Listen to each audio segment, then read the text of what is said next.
No, actually, all of it except for this. Morning. Good morning.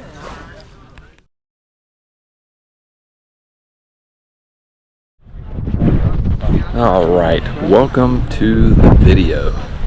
So I got a lot to cover, a lot of updates, a lot of ups, a lot of downs, good, and I would say bad, but you know, we take the good with the bad, don't we, in life?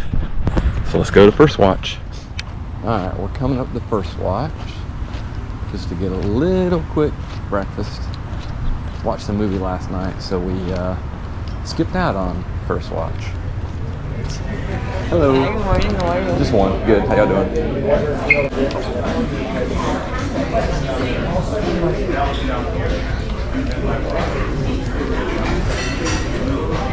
Thank you. Alright, we got our food. We're at first watch. Everything looks pretty good. That's great. Yes, ma'am.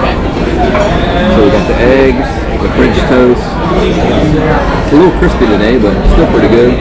Eggs are scrambled, bacon sauce. And now let's drop this down so we can get on the road. Alright, so we got a lot of training done this week. Let's start with Saturday. Last Saturday, did a 100-mile bike ride. I was in the bike ride. I was about 10 miles in, and the back of my cleat broke. Now, with Ironman, or if you're doing a race on a bike, the cleat is the part that goes on the bottom of your shoe. It's got 3 buttons on, or 3 screws on there that locks it in place. And you got to double check. Now, I knew to double check the Allen wrench to make sure, or the Allen screws, if you will. Get an Allen wrench and tighten them up, because I've had cleats come off on me. I guess you just didn't have enough Loctite on there, and over, you know, so many rides, the cleats would come out, and then you're stuck. So the opposite happened to me. What happened to me was the back of the cleat broke. It looks like a triangle, and the back of the cleat's got like a little ledge, if you will. And then that ledge jumps onto the pedal when you lock in. Well, over so many rides, I've been riding a lot, so it broke. So I was 10 miles into my ride, and when I was on my ride, guess what? The only way I could finish my ride, I had 90 to go, was to keep my foot like pressed down like this and pedal. So it was a little awkward, if you will, when I was doing that. But for the most part, it went really good. I got 100 miles done in like 6 hours. So I feel like it was a successful ride for sure. So got done with the ride on Saturday. Sunday was a long run. I was like, I'll do 3 miles. And 3 miles turned into 6 with an 8-minute pace. So I was really pleased with that. Got a couple of hills in there. Because with Chattanooga coming up, because I did sign up for Chattanooga. And let me tell you something. I mean, Ironman has it figured out. When you go through Active to sign up, they have you fill out like 15 questions. I mean, it's a lot. It takes you like 15 minutes to fill the form out. But then you're done. You get the confirmation email. Hey, your race is ready to go. Race is in September on a Sunday. Last week of September on a Sunday. So I got that all handled. I got my vacation approved. I got my room booked. Got a new bike. Got all my gear. It is a river swim, so it'll be downstream swim in a river. Usually it's kind of fast pace. And then the bike and the run is a little hilly, so you do give back the easy part from the swim being easy. You give it back to the race via the bike leg and the run part. That's the only thing. You can't never have an easy Ironman. It's not in the books. Now, as far as everything goes with New York City Marathon, my goal was to sign up for New York City Marathon, and guess what? It did not work out for me. And the reason I say that is I did the lottery. That was my goal, to do the lottery, right? Like, all right, I'll sign up for the lottery. No big deal. Everything will work out. And guess what? I did not get picked. So I had a backup plan.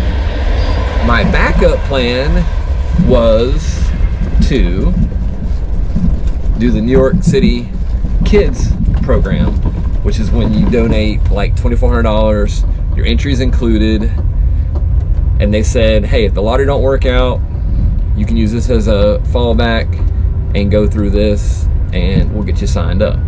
I'm like, all right.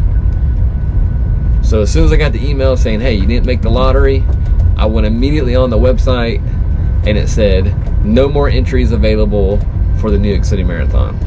So that kind of messed that up. So I'm like, now what do I do?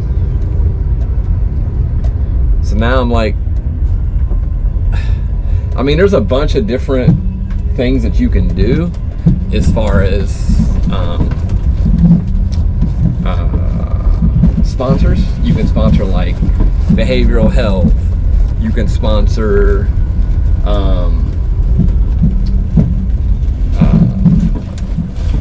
autism. There's a few more that you can sponsor, but they want you to raise like $4,000+ and then they don't want you to pay for your entry fee. They want you to pay raise the $4,000, and then on top of that, they want you to pay $295, which is the entry fee for New York City Marathon. Now, I can raise the money, and I'm doing some more research just to see, what I can do, because there's a lot of businesses in town and a lot of people that I know that would, donate the money, for the cause, because it's a tax write-off, and it's also just a good thing to do. It's a good thing to do, and it's a tax write-off, and I get to go to New York. But I'm paying for my hotel, my airfare, my, Uber, taxi, Subway, whatever I choose to use as far as, getting around. So that's what's on the book so far.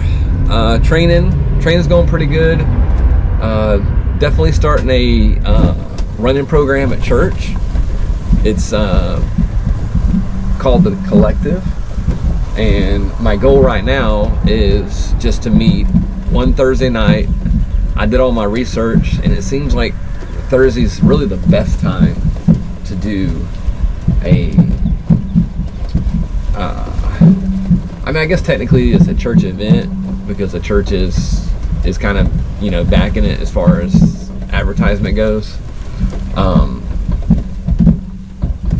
But I feel like Thursday you'll, you know, just do once a month. And my thought process was just do like an A group, B group, C group, and walkers and strollers. A group will be 8-minute pace, B group be 9-minute pace, and C group be 10-minute pace. And then you would have the strollers and the walkers, and then it'd only be from say 6:30 to 7:30. So everybody has an hour, which is plenty enough time to walk 3 miles or push a stroller in 3 miles. That's no problem at all. That's actually more than enough time. If you got like a really fast-paced walker, they can do it within, I don't know, probably 45 minutes. If you're really like, you know, pushing yourself, you can do it in that amount of time. It'd be pretty easy. But yeah, that's everything that's going on with me. Definitely I'm trying to sign up for Sebring. That's one of my favorite races, is the one in Sebring. It's only a sprint. It's only probably, I'd say 700-yard swim, and then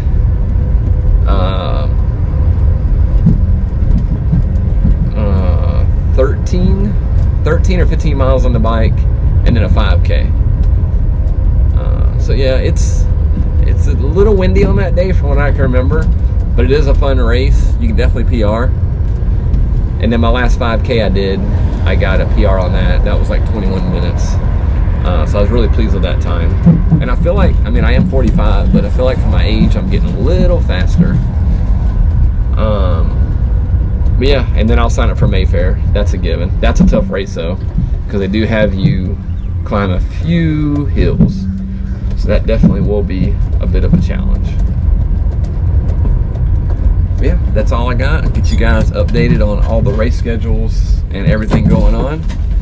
So I want to thank you for watching the video, and I will see you in the next video. I'm going to get this put together, and everything is going to come out beautiful.